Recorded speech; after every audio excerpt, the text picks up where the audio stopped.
Nós ontem já vimos 4 enganos de Satanás para o tempo do fim, certo? Quem está aqui lembra-se do que falarmos, portanto, um dos primeiros enganos é amoldar a mensagem pregada, ou seja, quando Satanás vê que há uma mensagem importante, ele tenta nos impedir de ir, ou então tenta suavizar a pregação. O segundo é a satisfação do apetite. O terceiro, quarto e quinto são 3 grupos de pessoas que Satanás usa na igreja. O sexto é a má ciência, não a boa ciência, claro. E debruçarmos ontem com mais detalhes sobre a oração e o estudo não ser essencial. Satanás deseja que nós consideremos que a oração e o estudo não é essencial. Acham que é essencial na vida de um cristão? Ontem vimos, de facto, é muito importante. No entanto, existem mais. Nós vamos ver rapidamente 2 e depois vamos nos concentrar num também importante.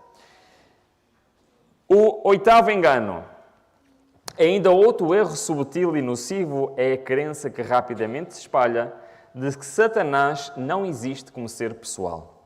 De que este nome é empregado nas Escrituras meramente para representar os maus pensamentos e desejos do homem.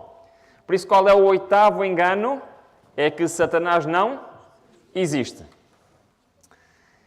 Se de facto isto fosse verdade, estaríamos aqui a estudar nada, porque não haveria enganos preparados para o tempo do fim por Satanás.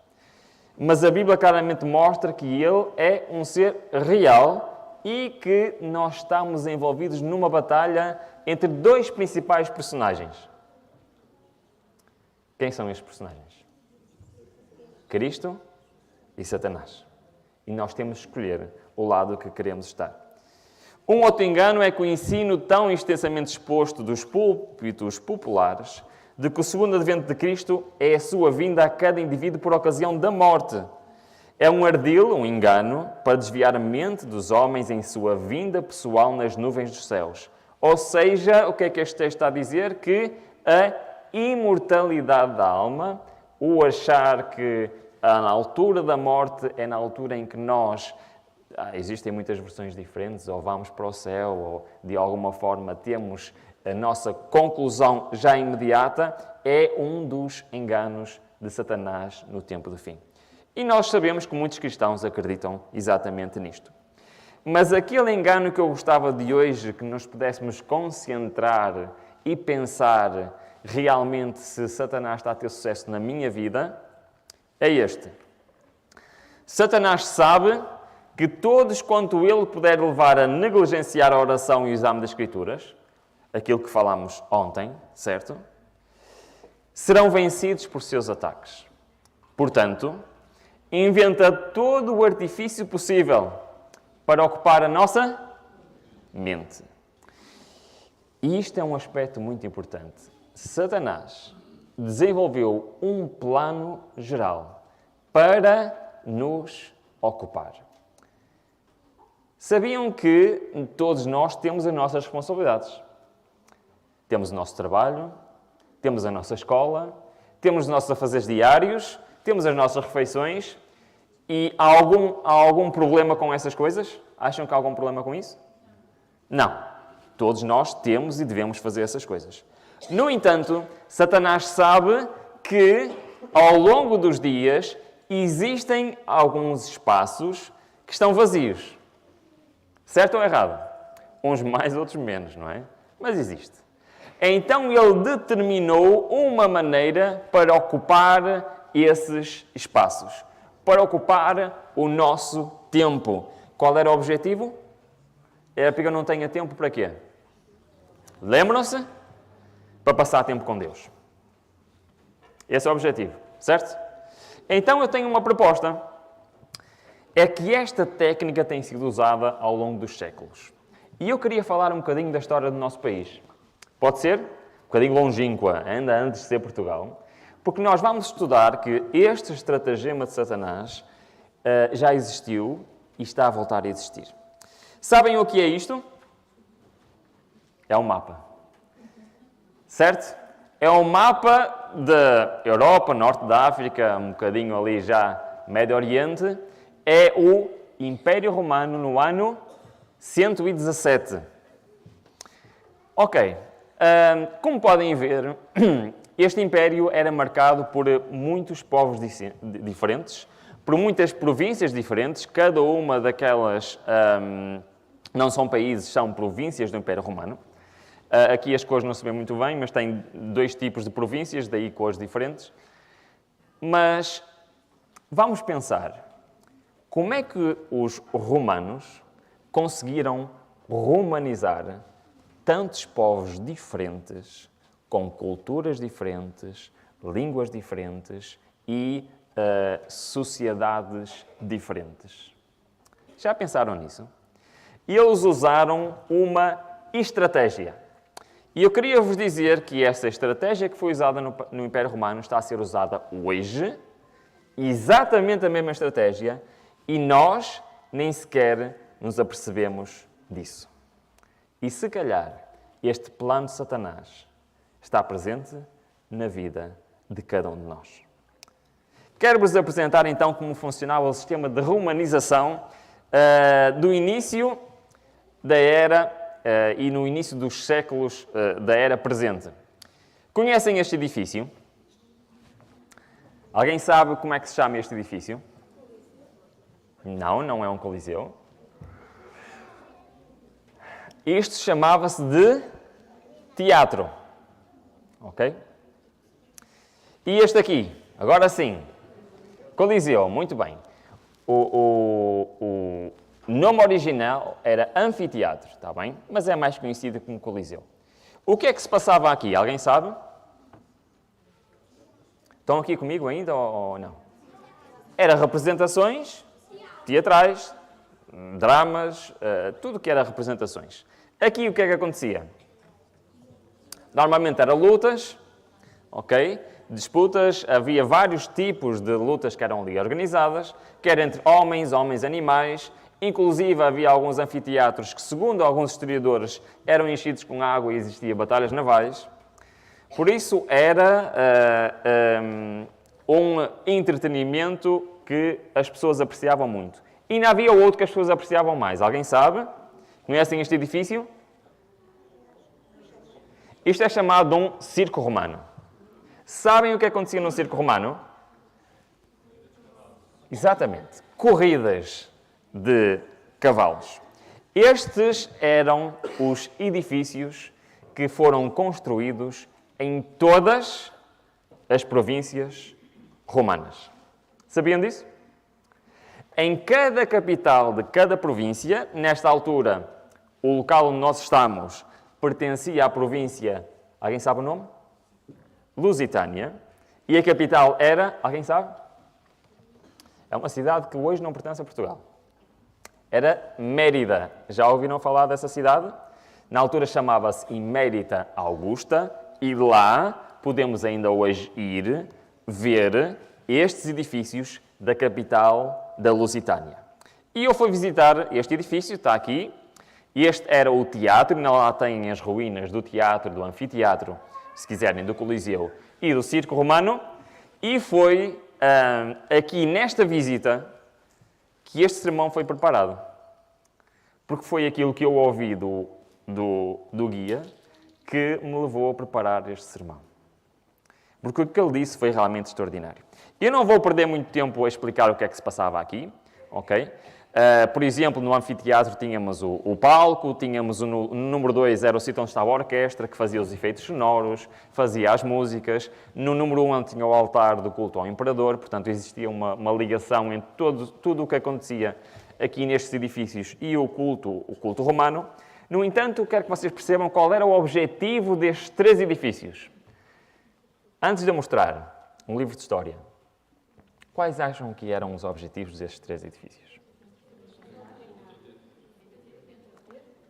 Muito bem. Tinham 2 principais objetivos. E um vocês acertaram logo. É entreter as pessoas, certo? E tinha mais um objetivo. Partindo do teatro, a autoridade desenvolve uma propaganda eficiente de si própria e do modo de vida romano. Tanto através do edifício, da grandiosidade da sua obra, das epígrafes, da iconografia, como das mensagens que do palco podem ser transmitidas ao público. Então têm dois objetivos, certo? Era entreter e propagar o quê? O estilo de vida de Roma, dos romanos. É interessante isto, não é? Porque isto, reparem, isto é um livro chamado Histórico, Artístico e Arqueológico de Mérida. Estamos a falar de um livro de história. Mas o livro de história diz que o objetivo destes edifícios era entreter as pessoas e, ao mesmo tempo, ir pondo o estilo de vida de Roma. Depois temos aqui o tal Coliseu, ou Anfiteatro. Por acaso, esta fotografia fui eu que tirei, ou a minha esposa. Estavam, naquele preciso dia que eu fui visitar, estavam a preparar uma Santa Ceia num Coliseu. Para mim foi algo um bocado estranho, não é? Pensar que naquele sítio muitos cristãos foram perseguidos e mortos e estarem a fazer lá precisamente uma cerimónia. Era engraçado o conceito. Mas o que é que o livro de história diz sobre este edifício? Este edifício inaugurou-se no ano 8 da nossa era. Portanto, estamos a falar, nesta altura, Cristo ainda era uma criança. Okay? Com o fim da obra, completou-se o projeto de dotar da colónia Emérita Augusta, Mérida, já então capital da província lusitânia, de uma grande área pública para espetáculos. No anfiteatro realizavam-se jogos de gladiadores, lutas entre animais, ou entre homens e animais, e em conjunto com as atuações do circo. Eram as preferidas do público. Sim, as pessoas também gostavam muito das corridas de cavalos. E assim, em cada província romana, estes 3 edifícios eram construídos. A paixão por este tipo de espetáculos, só muito rapidamente para concluirmos esta introdução, acham que isto afetava o modo de viver das pessoas na altura? Acham que isto era importante para a sociedade na altura nestas várias províncias? Acham que sim? Reparem, a paixão por este tipo de espetáculo deixou reflexos abundantes em obras de arte, tanto na pintura como na escultura, cerâmica, mosaicos, orizarias. Apareciam representados os cavalos com os respectivos nomes. Agora é mais as marcas dos carros, não é? Mas na altura eram os cavalos. Apareciam representados também os cavalos com respectivos nomes, os gritos de apoio durante a corrida aos aurigas. Os aurigas eram os pilotos, okay? Eram os que estavam no carro atrás dos cavalos a comandar os cavalos. Portadores da palma da vitória. Portanto, eles faziam, era normal nos espectadores haverem claques de fãs, eles criavam músicas para durante as corridas ou durante as lutas, para eles cantarem, a puxarem pelo seu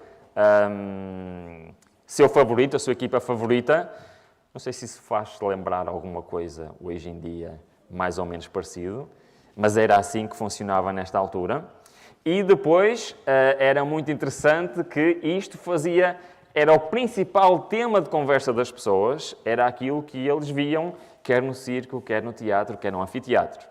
Portanto, a sociedade acabava por girar à volta disto. Isto é um resumo do livro de história, ok? Eu não estou a inventar nada. Ele diz assim, era o principal tema de conversa. Jovens rapazes sonhavam em ser gladiadores ou aurigas. Não sei se agora, muitas vezes, os jovens também gostariam de ser coisas que eles veem. Fabricavam-se modelos de brinquedos relacionados com aquilo que eles viam nos vários espetáculos, seja das corridas, seja das lutas. Hoje não sei se também se faz algo parecido. Pintava-se nas paredes da cidade figuras de apoio. Já havia grafites nesta altura. Criavam cânticos de incentivos aos seus ídolos. Apoiavam fervorosamente os seus ídolos, haviam os fãs e havia clubes de fãs. Formavam grupos de apoios, as jovens raparigas sonhavam ser como as atrizes, as jovens raparigas cantavam as músicas do teatro.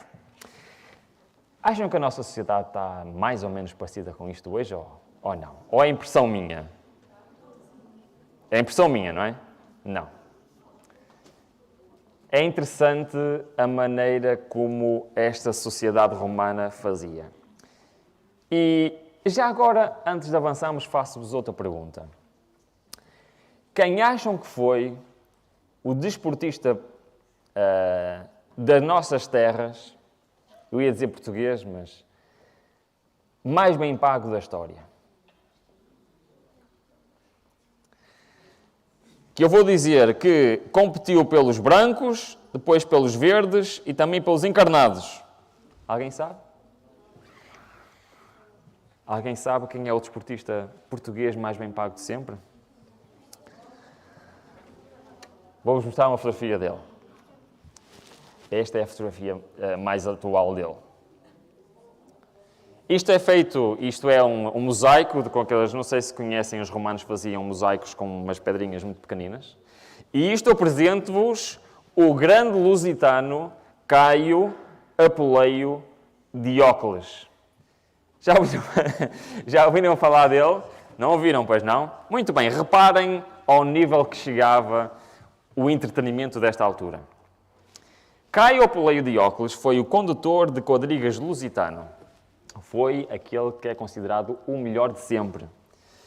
Tornou-se profissional aos 18 anos, competiu durante 24 anos, esteve em várias equipas, tem 1426 vitórias, que é um recorde de sempre, e ele foi o mais bem pago condutor de quadrigas da sua época, e segundo o professor de estudos clássicos da Universidade da Pensilvânia, Peter Strzok, continua a ser o mais bem pago atleta de todos os tempos. Ele estima que ele ganhou, durante a sua vida, 3.863.120 sectércios. Eu não faço a mínima ideia o que é isto. Mas, traduzindo para português de Portugal, 11 mil milhões de euros. Deixa qualquer atleta de hoje a milhas de distância. O que ele ganhou era suficiente para servir a cidade de Roma com cereais durante um ano. Ou seja, ele podia sustentar os milhões todos de habitantes da cidade com o dinheiro que ele tinha. Os romanos levavam a sério isto ou não? O que é que vocês acham? Levavam a sério. Mas queria-vos contar aquilo que eu aprendi em Mérida naquele livro de história, que revolucionou a minha forma de pensar. Vocês sabem, e vamos abrir a nossa Bíblia em Romanos, capítulo 15, versículo 28. Agora vou dizer uma coisa muito arriscada, irmãos, ok? Mas antes que se chateiem comigo, deixem-me explicar. A Bíblia contém erros. Sim ou não? Está difícil responder, não é? A mensagem da Bíblia é perfeita. No entanto, existem imprecisões na Bíblia. Ok? Seja imprecisões temporais, ou alguém que está a descrever uma coisa e descreve alguma coisa que não é perfeitamente correto, e isto não é um erro da Bíblia, é o erro de quem está a descrever. Estão a perceber o que eu estou a dizer? Ok. Eu vou-vos mostrar uma imprecisão, mas que não é minimamente grave, que não há imprecisões na Bíblia que possam afetar questões de fé. Ok? Antes que me batam, para perceberem o que eu estou a dizer, este versículo é uma dessas imprecisões, neste caso de tradução, está bem? Nem é do original. O que é que diz neste versículo? Paulo diz assim que concluído isto, e havendo-vos consignado este fruto, de lá, passando por vós, irei a... irmãos, eu estou tão entusiasmado que eu até me esqueci. 15, 28. Ok? O que é que diz no versículo? Paulo está a dizer que vai a algum sítio. Onde é que ele diz que está a ir? O que está escrito na vossa Bíblia? Na minha está escrito Espanha. Ok, temos aqui um grande problema. Qual é o problema? Espanha não existia. Espanha tem menos de 500 anos. Isto foi escrito há 2000 anos atrás. Nem sequer Portugal existia nessa altura. Certo? Isto é uma precisão do tradutor. E ele, quando traduziu existia Espanha, ele escreveu Espanha. Mas, de facto, no original não está a Espanha. O que é que está no original? Está uma coisa muito parecida. Por exemplo, se usarmos a Vulgata, diz Spaniam. O que era Spaniam? Alguém sabe? Alguém sabe, se formos ver, Hispaniam refere-se aqui à Península Ibérica. Portanto, o tradutor, se tivesse isto em mente, tinha traduzido de... Paulo disse que ia aonde? À Península Ibérica. Está bem? Não há problema nenhum com isto, certo? Altera alguma coisa ao Evangelho? Zero. Zero. É só uma pequena imprecisão. Porquê? Porque, de facto, Paulo veio à Península Ibérica. Existem registros históricos na cidade de Tarraco da pregação de Paulo. E eu estou a dizer isto com a cidade de Tarraco, hoje é chamada cidade de Tarragona. Porquê? Porque a mensagem de Paulo se espalhou por toda a Península Ibérica, inclusivamente na província dos Lusitanos. E a mensagem dele foi, de facto, revolucionária. Eu vou passar um bocadinho à frente, isto é as conclusões do Congresso Internacional, em que fala realmente, que comprova que Paulo, de facto, não só disse que ia, mas foi mesmo, esteve aqui na Península Ibérica, e de que houve um grande movimento cristão primitivo na Península Ibérica. E porquê é que esta era importante? Porque o guia disse algo que eu não me hei de esquecer. Ele disse que, por causa da mensagem cristã ter chegado à Península Ibérica, aqueles 3 edifícios que nós vimos foram deixados ao abandono. Em que os cristãos primitivos pegavam nas pedras destes edifícios, tiravam-nas fora e usavam para construir as suas próprias casas. E ainda hoje isto é uma realidade lá. Estão percebendo a que eu quero chegar?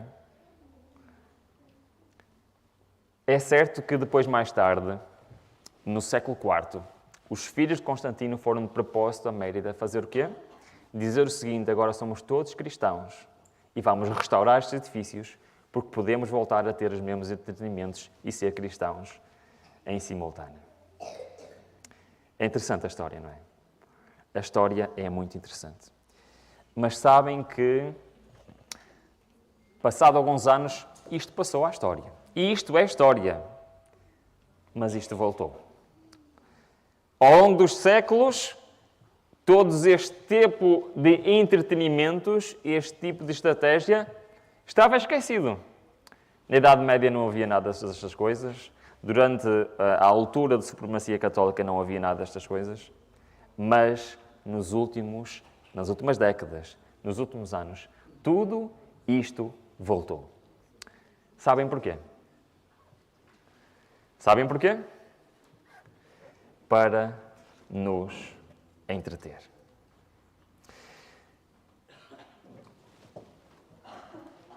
Alguns temas para... A hora já vai um bocadinho avançada.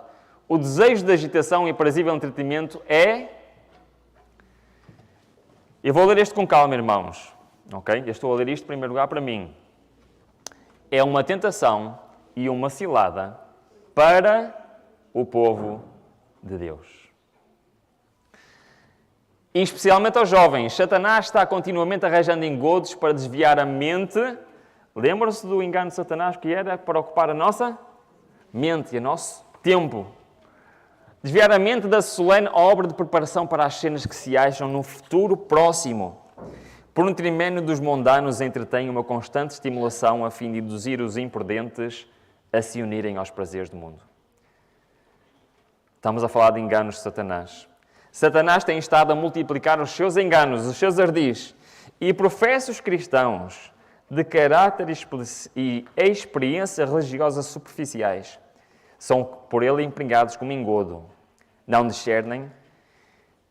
Isto até me custa ler, irmãos. Não discernem que esses entretenimentos são, na verdade, banquetes de Satanás.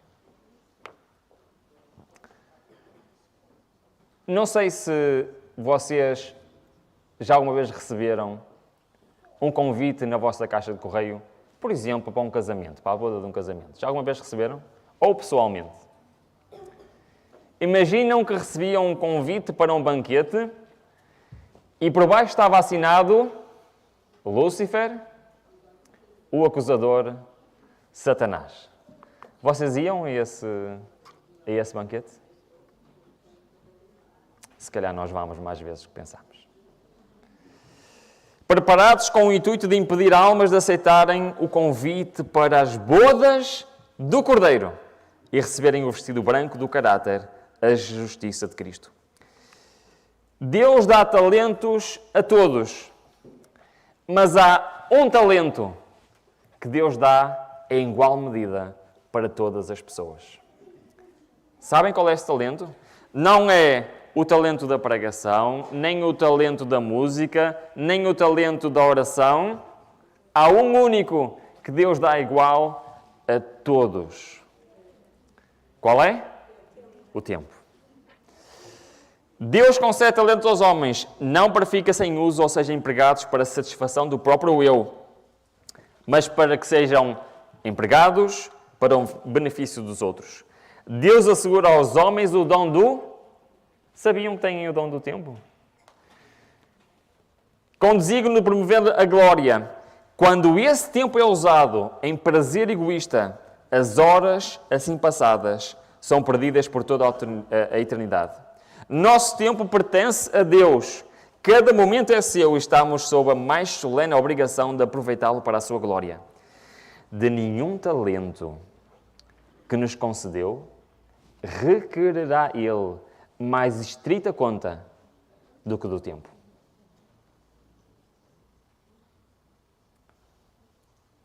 São palavras fortes, não são, irmãos?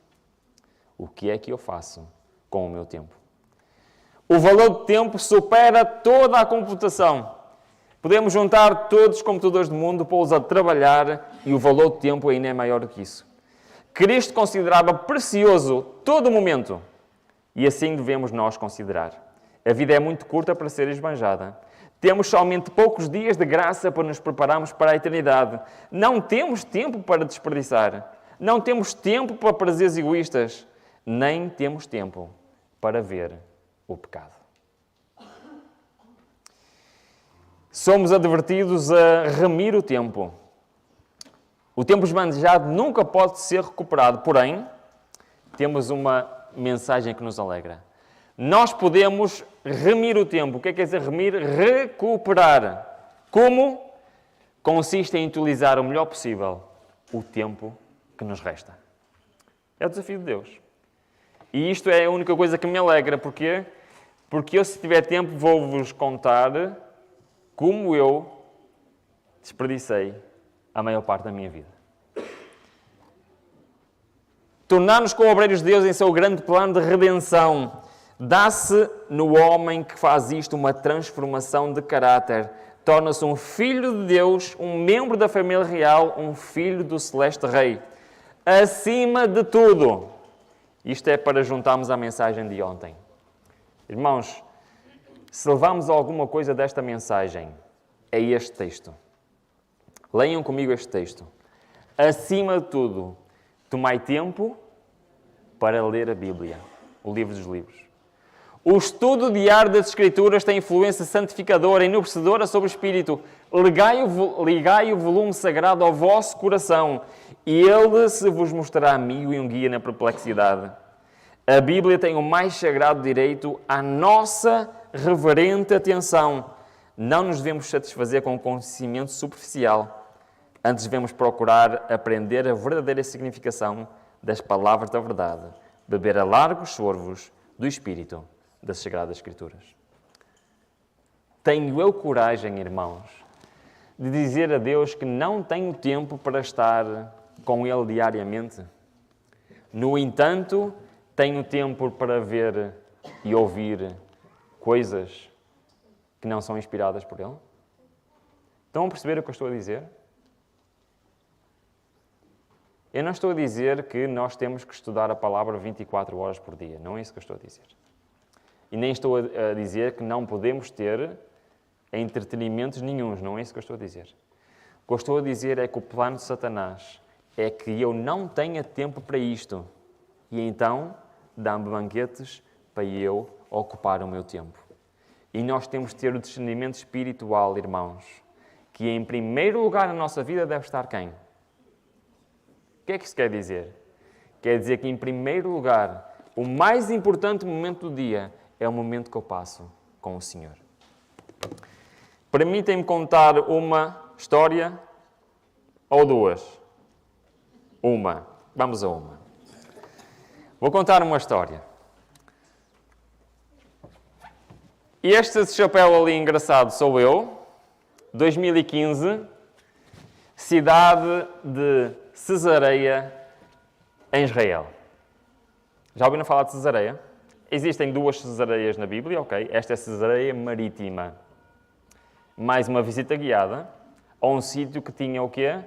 Teatro, anfiteatro e circo romano. É engraçado que o que eu aprendi deste guia afetou a minha vida. Este era um senhor judeu, não era religioso, ok? Não acredita em Cristo, obviamente, e ele estava-nos a explicar cada um dos edifícios desta cidade, que é uma cidade histórica, portanto, são ruínas. E ele mostrava esta Cesareia Marítima, ele mostrava este local que era um dos palácios de Herodes, ok? Era o palácio do campo, era a casa de férias dele, ok? Inclusive tinha uma piscina interior dentro do palácio com água do mar. É um sítio lindíssimo, ok? Cesareia Marítima é lindíssima. É um local lindíssimo. E neste sítio ele tem o anfiteatro, o teatro, ao contrário, não é? E aqui o circo. E ainda estão lá as ruínas. E ele explicou-me uma coisa que eu achei muito interessante antes disto.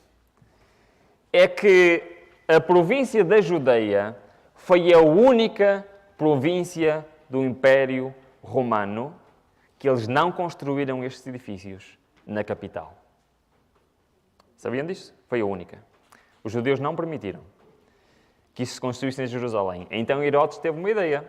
Vou fazer uma cidade, foi Cesareia, vou construir uma cidade de raiz, e então esta cidade será a capital dos entretenimentos na capital da Judeia. E ainda estão lá estes edifícios. Mas isto é muito interessante porque ele a seguir disse-me o quê? Ele disse-me assim, sabem, muitas pessoas vêm a Israel para seguir os passos de Cristo, para andar para onde Cristo andou. E eu digo-vos, ontem falava com o Francisco, é uma experiência única, estar nos sítios onde Cristo esteve. Ler os textos bíblicos no sítio onde eles aconteceram. Mas aquele guia turístico disse-me uma coisa que me fez pensar muito. Ele disse assim, Cristo percorreu toda a Judeia. Percorreu toda a Galileia. Percorreu toda a Samaria. Inclusivamente Cristo foi ao outro lado, a sítios que têm povos pagãos. Sabiam disto, certo? Mas ele disse-me, há um sítio onde Cristo nunca veio. Foi aqui, a Cesareia.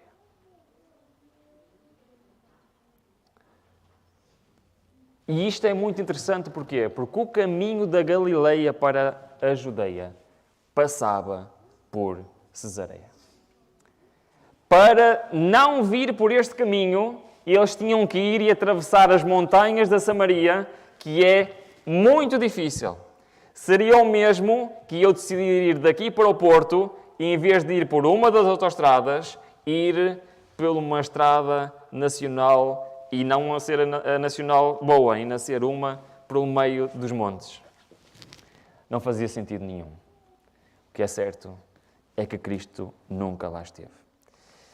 E quando ele me disse isso, eu pus-me a pensar, mas porquê? Porquê que Cristo nunca lá veio? E se calhar, irmãos, eu não sei porquê que Cristo nunca lá veio. Mas o que é certo é que Cristo nunca foi a capital do entretenimento do Império Romano daquela altura. Mas eu penso em mim, na minha vida. Porque a mensagem à igreja de Laodiceia, sabem qual é, não sabem? Apocalipse 3:20.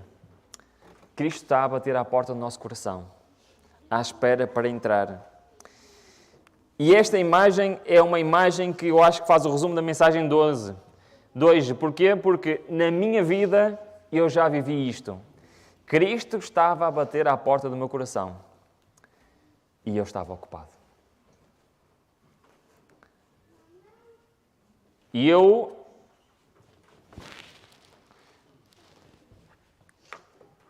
Permitem-me mais 5 minutos para contar uma história? Sim? De certeza? Ok. Vou contar uma história. Corria o ano 2011. Eu gosto muito deste tema, irmãos. Peço desculpa, eu gosto muito deste tema porque mexe comigo, porque foi parte da minha vida. Eu era um jovem apaixonado pelos computadores.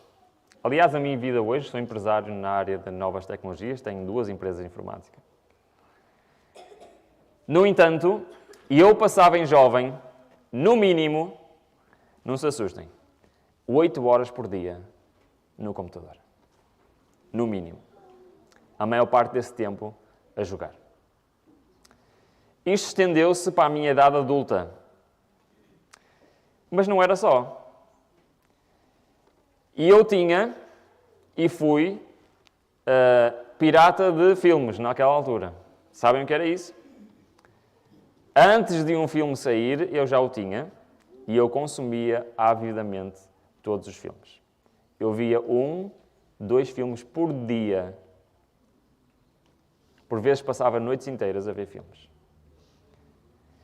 E eu tinha todos os canais de desporto. Isto já casado e já bem mais velho. Eu fazia um plano semanal que entregava à minha mulher e dizia-lhe, tal dia das 9 às 11 eu estou indisponível, no outro dia das 3 às 4, que era quando davam um dos meus 3 clubes preferidos. E ela sabia que não podíamos ir a lado nenhum nem fazer nada naquelas horas. Eu era... Irmãos, nunca me passaria pela cabeça eu estar aqui hoje. Eu ser estudante de teologia, pregador, seja o que for. Porque eu nem sequer conseguia estudar a palavra de Deus. Mas aconteceu uma coisa. Isto é uma história real. E eu tinha um peso muito grande da consciência. Sabem qual era? É que eu sabia que devia de, pelo menos, ler a palavra do Senhor. E eu esforçava-me tanto, tantas vezes que eu ia para a minha cama, deitava-me, pegava na Bíblia, abria, e eu fazia um esforço descomunal para estar 2 ou 3 minutos a ler e no fim desistia porque eu não conseguia. Então eu fiz uma coisa que mudou a minha vida.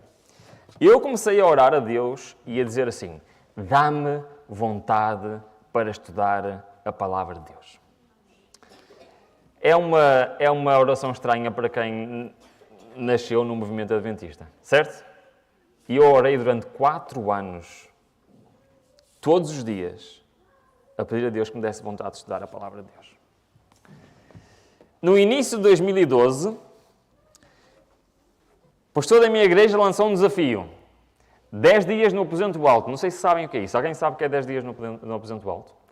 É 10 dias de jejum espiritual.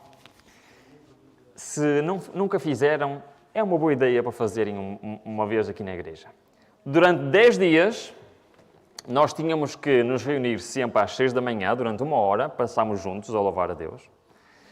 E tínhamos, durante aqueles 10 dias, que cumprir com regras espirituais. Quais eram essas regras? Não podíamos comer coisas que nos fossem más para a nossa saúde, portanto, tínhamos que cumprir com a mensagem da alimentação. Tínhamos que, durante aqueles 10 dias, não podíamos ver nem ouvir nada que não fosse inspirado por Deus e tínhamos que cumprir exatamente tudo isso. Ok? Acham difícil ou fácil? O que é que vocês acham? Difícil ou fácil? Difícil. E eu e a minha esposa aceitámos o desafio. Ao fim de 3 dias, a minha esposa estava a chorar e eu desesperado. Isto é verdade. Porque nós estávamos a conseguir. E reparámos que o problema não estava, se calhar, nos entretenimentos ou naquilo que nos estava a custar mais, que era não ver televisão, por exemplo, e não ver as coisas que estávamos habituados. Mas o facto de nos termos apercebido que aquilo era algo que nos fazia muita falta. Vamos desistir, foi o que nós pensamos. Mas dissemos, são só 10 dias. Quem é que não aguenta 10 dias? E então decidimos continuar. Mais 1 ou 2 dias. E eu vou, depois de jantar, como habitualmente, sento-me na sala, que tem uma mesinha à frente e depois tem a televisão. Pego no comando, vou ligar a televisão para ver os meus programas habituais. Quando me lembro, não, espera, estou nos 10 dias. Então eu pousei o comando outra vez. Naquele momento, e eu literalmente olhei à minha volta e pensei assim, o que é que eu vou fazer? Eu não sei o que é que eu vou fazer. E não sei porque olhei para baixo e vi a minha Bíblia pousada na mesa. E eu peguei na Bíblia. E eu olhei para a Bíblia e bem, não tenho nada para fazer. Era uma Bíblia Thompson como esta. Fui ao final, é uma Bíblia de estudo, fui ao final e encontrei um tema bíblico interessante, com todos os versículos bíblicos sobre aquele tema. Então o que é que eu fiz? Bom, vou começar no primeiro versículo, foi ler este versículo, depois fui ao segundo, depois fui ao terceiro, depois fui ao quarto. Sabem o que é que aconteceu? Passaram 45 minutos quando eu terminei aquele estudo. E naquele preciso momento, Deus falou ao meu coração. Disse-me assim, sabes porque é que não consegues estudar a Bíblia agora? E eu percebi porque é que não conseguia estudar a Bíblia. Porque bastou eu retirar da minha vida tudo o que estava a ocupar a minha mente. E eu já tive capacidade de estudar a Palavra de Deus. Irmãos, já passaram 11 anos. Até hoje, nunca mais vi televisão na minha vida. Nunca mais ouvi rádio, nunca mais vi um filme. E foi a melhor decisão que eu tomei na minha vida. Eu estou aqui hoje porque sou uma prova viva do tema que nós estudamos hoje. Muitas vezes, nós rejeitamos bênçãos porque estamos a ocupar a nossa mente e a impedir a bênção de Deus na nossa vida. Eu não estou a dizer que não podem ver televisão, não é isso que eu estou a dizer. O que eu estou a dizer, e eu tomei esta decisão na minha vida, porquê? Porque a lição de Deus para mim foi demasiado violenta. E eu passei tantos anos a destruir a minha mente, a destruir o meu tempo, que eu tenho que fazer tudo o que eu puder para recuperar o tempo perdido. E isto passou a ser aquilo que eu não conseguia fazer. Passou a ser o maior prazer da minha vida. E isso pode ser uma realidade na vida de cada um de nós.